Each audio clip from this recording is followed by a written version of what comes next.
two people build almost the same house. Same square footage, same number of bedrooms, the same countertops, the same shingles up on the roof. From the street, you could stand there all afternoon and not tell them apart. But 10 years down the road, one of those homeowners has spent thousands of dollars more than the other. Not on anything they can point to. Not on a fancier kitchen or a bigger garage. They spent it a little at a time every single month on higher energy bills, and then every few years in bigger chunks on repairs and redos the other house simply never needed. And here's the part that gets me every time. The difference between those two houses was decided before either one of them had a single sheet of drywall on the wall. It came down to a handful of cheap decisions, some of them completely free, that one builder made and the other one skipped right past. Nobody photographs those decisions. Nobody puts them in a glossy home tour or a real estate listing. So most folks building a house go their whole lives never even knowing those choices were theirs to make. Today, I'm going to walk you through the 7 that matter most. We'll count them down, worst to best, starting with the merely smart and climbing all the way up to the single decision that quietly protects everything else in the house. And I'll tell you right now, number 1 costs almost nothing to get right, and it wrecks more homes than anything else on this whole list. So stick with me, because I'm going to tease it as we go and pay it off in full at the end. Let me give you my honest claim first, and I want you to hold me to it. None of these 7 cost real money. Some of them cost nothing at all. A few dollars at framing. An afternoon of thinking before the concrete truck ever shows up. One good conversation with your builder that most people never think to have. That is the whole price of admission. But skip them, and you pay one of 2 ways. You pay a little every month you live in that house, quietly on heating and cooling that leaks straight out through the walls. Or you pay all at once, years later, when you have to tear something out and build it a second time because it was done wrong or left out entirely the first time around. Now, I want to be straight with you about where all this comes from, because I'm not asking you to take my word as gospel. These aren't hunches I picked up over a beer. These are the decisions that keep turning up in the cost data the National Builders Association tracks year after year, in the energy codes that govern how a house is supposed to hold its heat, and in the framing standards the good trades already live by. And underneath every bit of it sits the plainest math there is. Doing a thing once costs less than doing it twice. That is not a theory. That is a receipt, and you'll be the one holding it. So why does almost nobody actually do these things? Because they are invisible. Think about it for a second. When somebody shows off a brand new house, what do they photograph? The kitchen? The bathroom tile? The big island with the waterfall edge on the counter? Nobody snaps a picture of a well-sealed wall or a smart slope on the yard, because there is nothing to look at, and what nobody sees, nobody talks about. Meanwhile, the builder is busy, the schedule is tight, and slowing down to offer you a choice that doesn't add a nickel to his invoice is just not where his attention naturally goes. That's not a conspiracy. That's human nature meeting a busy job site. Which means if you don't ask for these things, they simply don't happen. All right, let's count them down.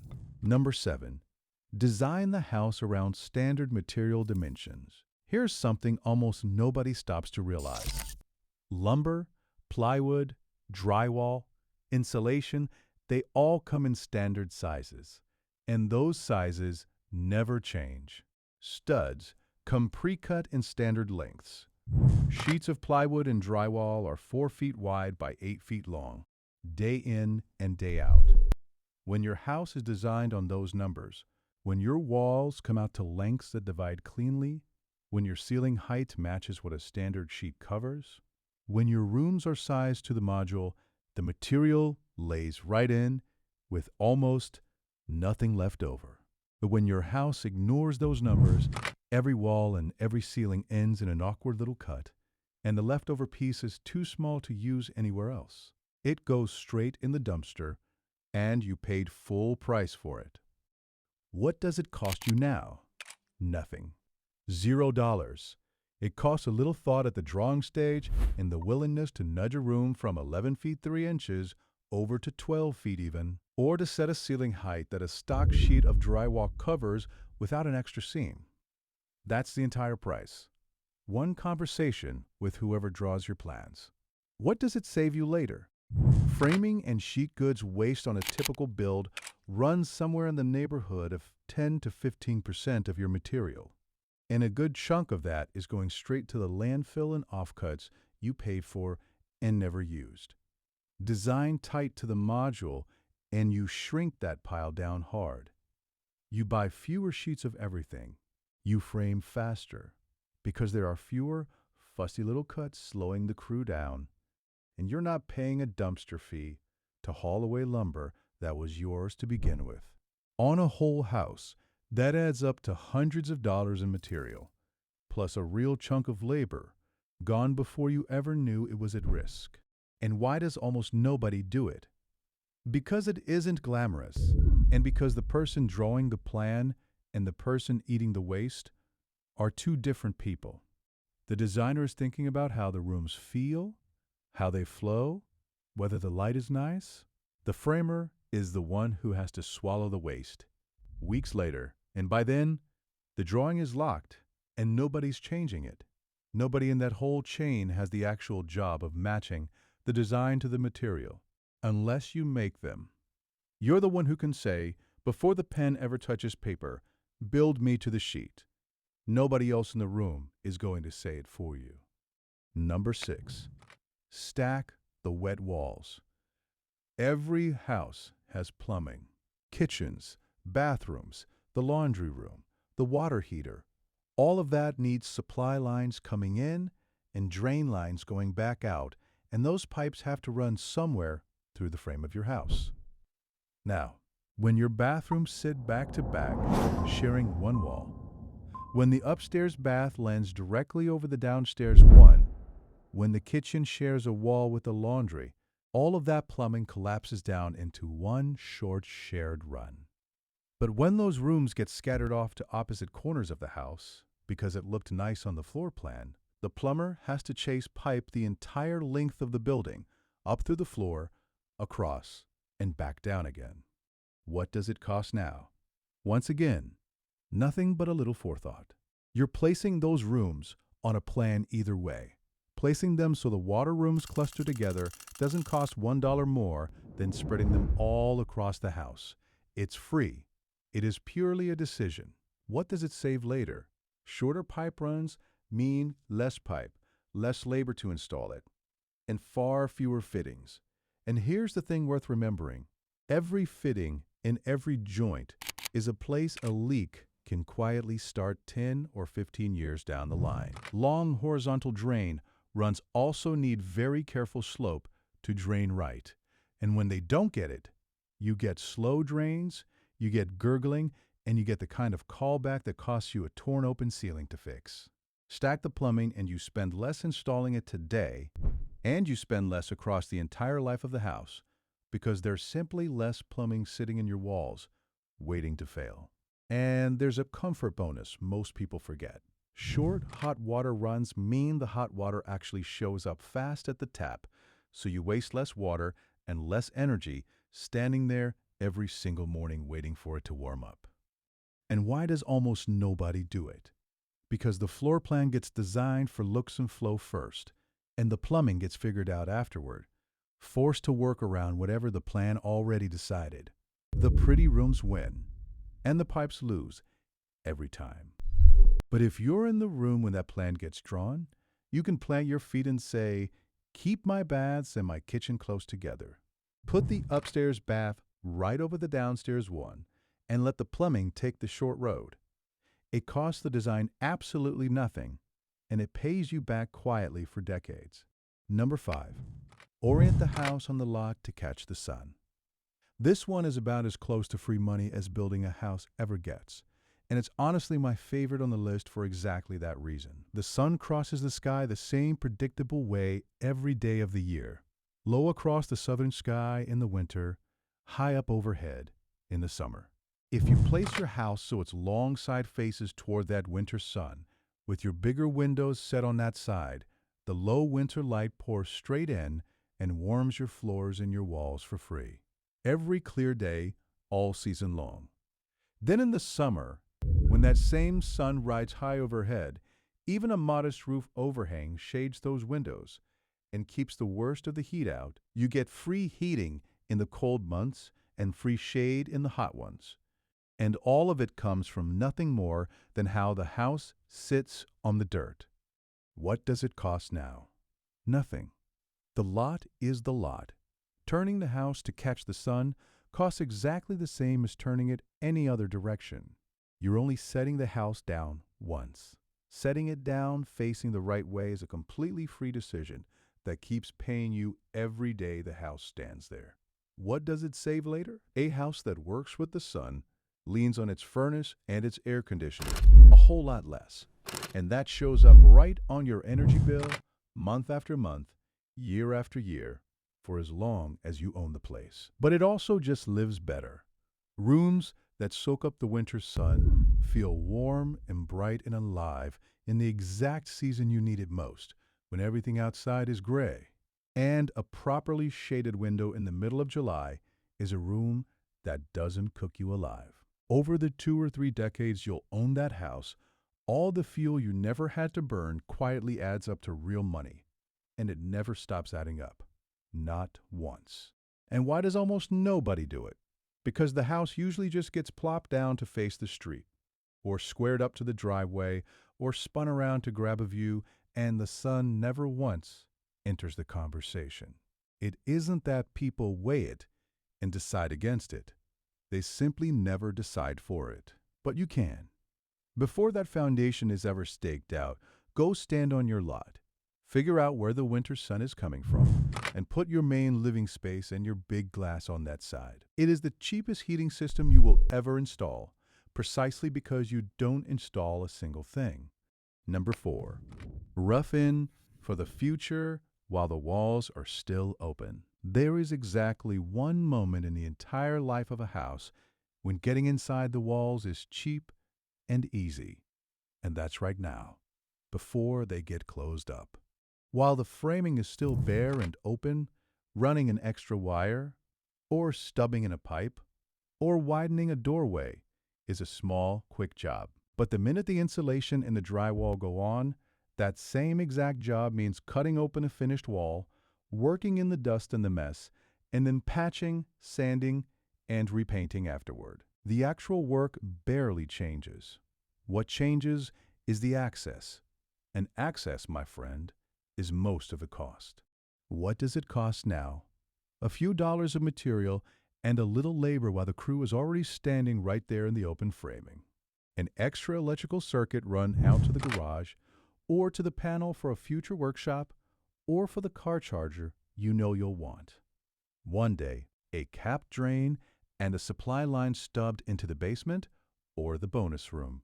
Roughed in for the bathroom you'll finish later.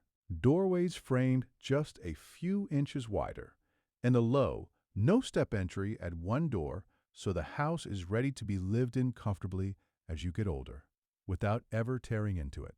Small money now, while the bones are still exposed and honest. What does it save later? A small fortune and a headache you genuinely can't put a price on. Adding a bathroom to a fully finished house means opening up floors and walls, tearing into work that was already done and paid for, and then paying many times what a simple rough-in would have cost back when the walls were open. Widening a doorway later isn't a tweak, it's demolition. Running a new heavy circuit across a finished house is a full day of fishing wire and patching drywall behind you. But do it now. And future, you just walks up and connects to what's already sitting there waiting. And especially if this is the home you plan to grow old in, the quiet rough-in you do today is the disruptive, expensive renovation you never have to live through tomorrow. And why does almost nobody do it? Because it feels like spending money on a maybe. You're paying a little today for something you might not touch for years. And when the budget's already tight, The maybe is the very first thing that gets cut. But that thinking is exactly backward. The maybe is dirt cheap today and downright brutal to buy later. You're not really paying for the bathroom. You're paying for the option to have one someday without a demolition project. And that option is only for sale one time. The window slams shut the day the drywall goes up. Real quick, if this is landing for you and you're getting value out of it, do me a favor and hit subscribe. I put out a build like this every week. The plain, unglamorous decisions that keep the money in your pocket instead of somebody else's. Now let's keep climbing, because the top 3 are where the real savings hide. Number 3, choose the simple roof line. A roof can be simple, or it can be complicated, and complication is exactly where roofs go to leak. Every single time 2 roof planes meet, you get a valley, and every valley is a little river when it rains hard. Every dormer, every bump out, every change in direction is one more seam, one more piece of flashing, one more joint that has to be built absolutely perfectly and then stay perfect for the entire life of the house. A simple roof, a clean gable, or a straightforward hip just has far fewer of those seams. Fewer places for water to sneak in and start doing its damage. What does it cost now? Here's the beautiful part.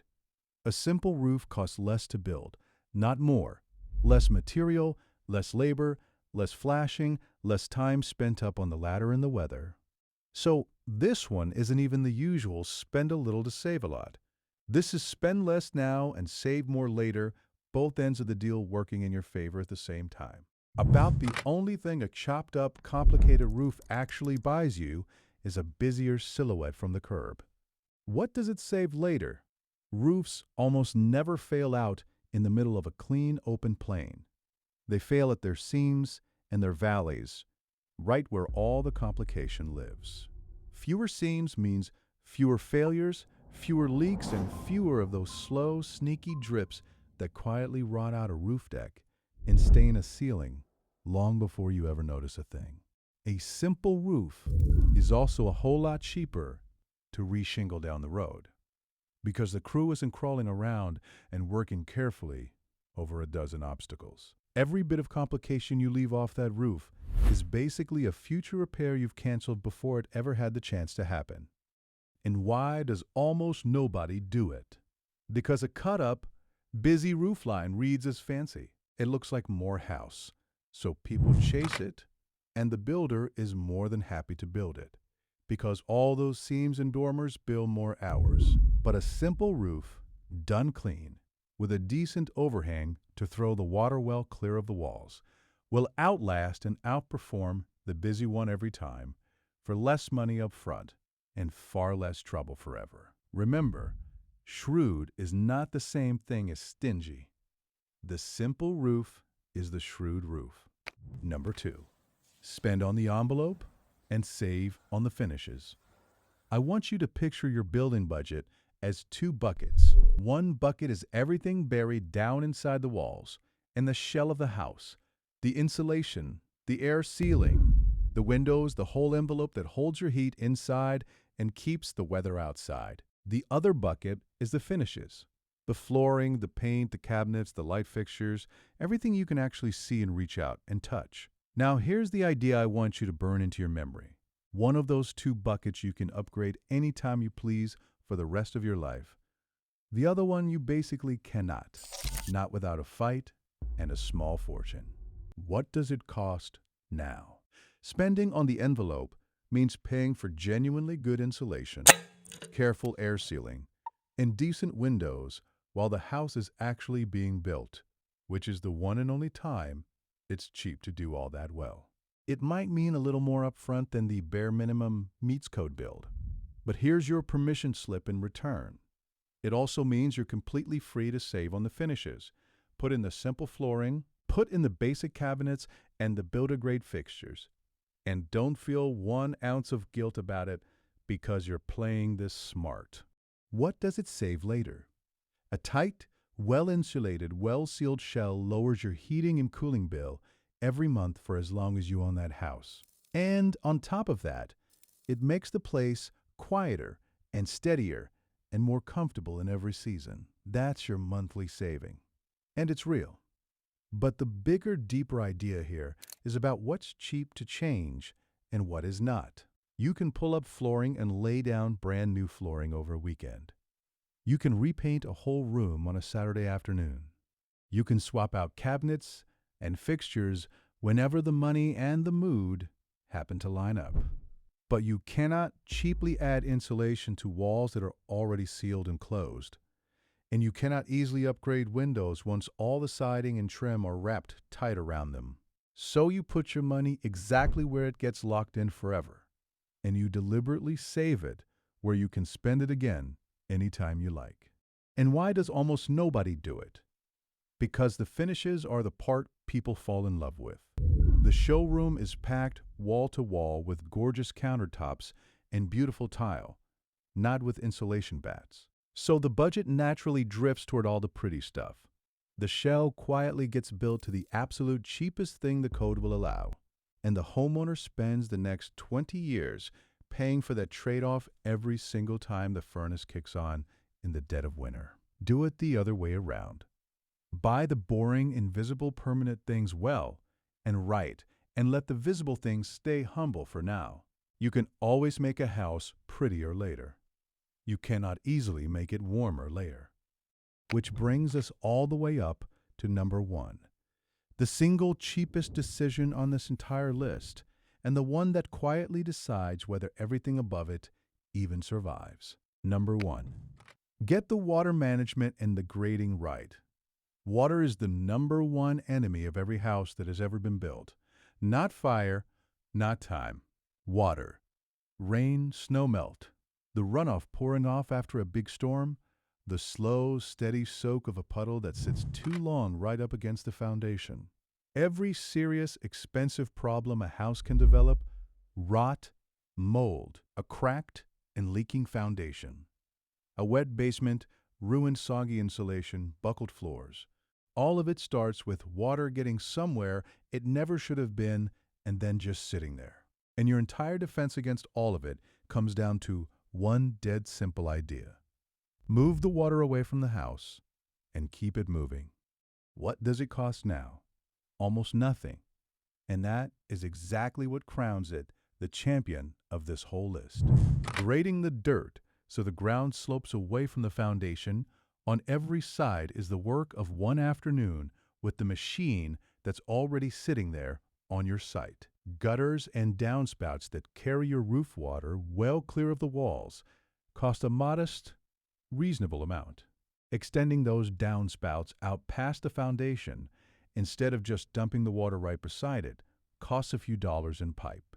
Getting the ground around the house to drain properly, keeping the soil from mounding up against your siding. These are pocket change decisions made while the site is still torn up and open and easy to work. What does it save later? Everything. This is the one choice that protects every other choice you made all the way up this list. A dry foundation doesn't crack and doesn't leak. Dry walls don't rot and don't grow mold. Dry insulation just keeps right on insulating the way you paid for it to. Dry framing keeps your floors flat and your doors hanging square in their frames. Water problems are far and away the most expensive repairs a house ever faces. And the cruel part is that by the time you finally see the stain on the ceiling or catch that musty smell in the basement, the damage has already been quietly spreading behind the walls for months, sometimes years. Get the water moving away from the house from day one, and you never have to fight that battle at all. You just get to live in a house that stays dry. And why does almost nobody get it right? Because it's the single most invisible thing on this entire list. A good grade and a smart run of downspouts don't look like anything to anybody. There's nothing to admire, nothing to photograph, no showroom to walk you through. So it constantly gets rushed at the very end of the job when everyone's tired and the budget's already spent, and the slope of the yard gets eyeballed in a hurry instead of set right on purpose. But this, right here, is the decision that quietly decides the fate of the whole house. Everything you carefully spent on the envelope, all your smart roughing in, that clean, simple roofline. Every bit of it is riding on keeping the water out. Get this one right, and you have protected the entire build. Get it wrong, and water will patiently find every other good thing you did, and it will undo it. So there they are, the 7. And I want to pull the curtain back for just a second here, because there's a real reason you had to hear all this from me and not from the person who actually built your house, the building industry. And I say this with genuine respect for the trades, because most of the folks out there swinging hammers are honest and good and take real pride in their work. But the industry as a whole makes its money on two things. It makes money on what you can see, and it makes money on what has to be redone. The upgraded countertop sells because you can see it and show it off. The repair sells because when it fails, you have no choice at all but to pay it. The finish you'll rip out and replace in 7 years, well, that one sells to you twice. But the cheap, invisible, do it once and forget it decisions, there's no add-on package to sell you there. There's no premium upgrade for a good grade or a stacked wet wall or a house simply turned to face the sun.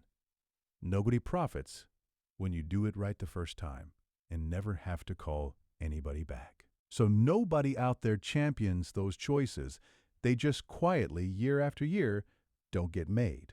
And that is precisely why being your own builder, or even just being the informed owner standing on your own site, asking the right questions at the right moment, changes the entire game.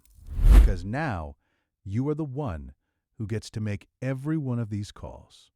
And every single one of these 7 that you get right is money that stays in your pocket instead of leaking out a little at a time or getting torn out all at once somewhere down the road. For somebody building the home they truly mean to grow old in, that is a whole lot more than just savings. That is peace of mind poured right into the walls where nobody else will ever see it, but you will feel it every single day you live there.